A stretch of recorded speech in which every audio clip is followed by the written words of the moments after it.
Welcome to gossips garage. ఒకరి తర్వాత మరొకరు వంతొస్తుంది.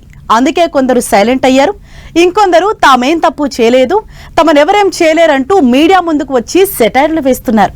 అలాంటి వాళ్ళ ఎపిసోడ్ కూడా స్టార్ట్ అవుతున్నట్లే కనిపిస్తోంది.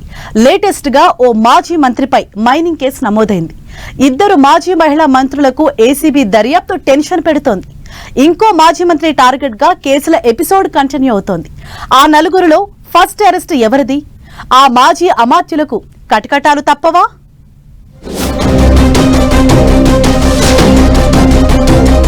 మాజీ మంత్రి కాకానిపై అక్రమ మైనింగ్ కేసు. ఇప్పటికే ఏసీబీ కేసుతో రోజా రజనీలకు టెన్షన్. వైసీపీ ముఖ్య నేతలు మాజీ మంత్రులకు కేసుల భయం. ఆయన వెటకారం మామూలుగా ఉండదు. సీఎం చంద్రబాబు, మంత్రి లోకేష్ పేరు ఎత్తితే చాలు ఒంటి కాలిపై లేస్తారు. ఏ చిన్న ఇష్యూ వచ్చినా ప్రభుత్వాన్ని ఇరుకున పెట్టే ప్రయత్నం చేస్తుంటారు.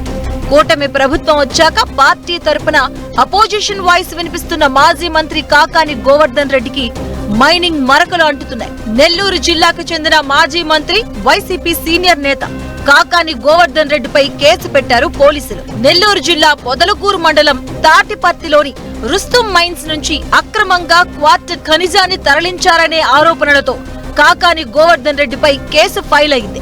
గత వైసీపీ ప్రభుత్వ హయాంలో రుస్తుం మైన్ నుంచి దాదాపు 250 కోట్ల రూపాయలు విలువైన క్వార్టర్ ను అక్రమంగా తరలించారని అప్పట్లో వివాదం చెలరేగింది. ఈ గని లీజు కాలం ముగిశాక కూడా వైసీపీ నేతలు ఆక్రమించుకొని ఇష్టానుసారంగా మైనింగ్ చేశారని, అంతేకాక రాళ్లను పేల్చేందుకు పెద్ద ఎత్తున పేలుడు పదార్థాలు నిల్వ చేశారని పెద్ద ఇష్యూ అయింది.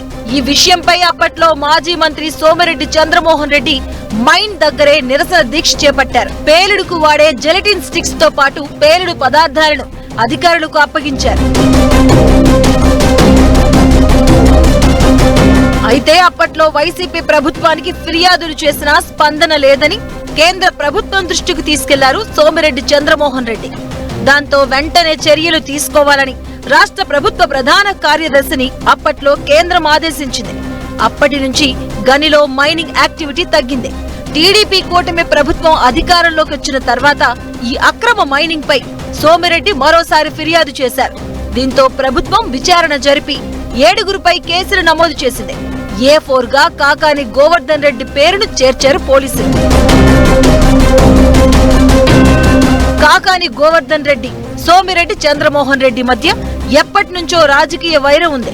ఈ ఇద్దరి మధ్య ఇప్పటికీ పచ్చగడ్డి వేస్తే బగ్గుమంటుంది. ఈ నేపథ్యంలోనే కాకాని మైనింగ్ దందాపై సోమిరెడ్డి ఫిర్యాదులు చేస్తూ వస్తున్నారు. ఇప్పుడు కూటమి ప్రభుత్వం ఉండడం, కాకాని కూడా సర్కార్పై గలమెత్తుతూ ఉండడంతో ఆయన దూకుడుకు బ్రేకులు వేసే ప్లాన్ చేస్తున్నారన్న చర్చ జరుగుతోంది. ఈ క్రమంలో కాకానికి కూడా ఉచ్చు బిగిసినట్లే అంటున్నారు. ఈ కేసులో ఇప్పటికే ఇద్దరు వైసీపీ నేతలు కోర్టుకెళ్లి ముందస్తు బెయిల్ కూడా తెచ్చుకోవడంతో క్వారీ కహానీలో త్వరలోనే అసలు ఎపిసోడ్ స్టార్ట్ కాబోతుంది అన్న టాక్ అయితే వినిపిస్తుంది. నిన్నగాక మొన్న మాజీ మంత్రి విడుదల రజని మీద ఏసీబీ కేసు నమోదైంది. ఓ క్రషర్ యజమానిని బెదిరించి డబ్బులు వసూలు చేశారన్న ఆరోపణలతో గుంటూరు అప్పటి ఎస్పీతో పాటు సిఐ విడుదల మరిది గోపి, ఆమె పిఏతో పాటుగా విడుదల రజనీపై కూడా ఏసీబీ ఎఫ్ఐఆర్ కట్టింది. ఇక మాజీ మంత్రి కొడాలి నాని ఎపిసోడ్ అయితే లైమ్ లైట్ లోనే ఉంటూ వస్తుంది. ఆయన అనుచరులను ఇప్పటికే అరెస్టు చేశారు పోలీసులు. ఇక పలు ఆరోపణల విషయంలో దర్యాప్తు కొనసాగుతున్నట్లు చెబుతున్నారు. మాజీ మంత్రి ఆర్కే రోజా టార్గెట్ గా ఆడదాం ఆంధ్ర ప్రోగ్రామ్ కు సంబంధించి ఏసీబీ విచారణకు ఆదేశించింది ప్రభుత్వం. పెద్దిరెడ్డి రామచంద్రారెడ్డి టార్గెట్ గా అటవీ భూముల ఆక్రమణలపై దర్యాప్తు కంటిన్యూ అవుతుంది. ఇలా వైసీపీ ప్రభుత్వ హయాంలో కీలకంగా పనిచేసి కూటమి నేతల టార్గెట్ గా విమర్శలు చేసిన లీడర్స్ ను వరుసగా కేసులు వెంటాడుతున్నాయి. ఈ నేపథ్యంలో ఇప్పటికే పోసాని కృష్ణమురళి రిలీజ్ కావడంతో ఏ క్షణంలో ఎవరి అరెస్ట్ ఉంటుందో అని వైసీపీ శిబిరంలో టెన్షన్ కనిపిస్తుంది. అరెస్టుల ఎపిసోడ్ లో నెక్స్ట్ ఎవరి తొంతొస్తుందో చూడాలి మరి.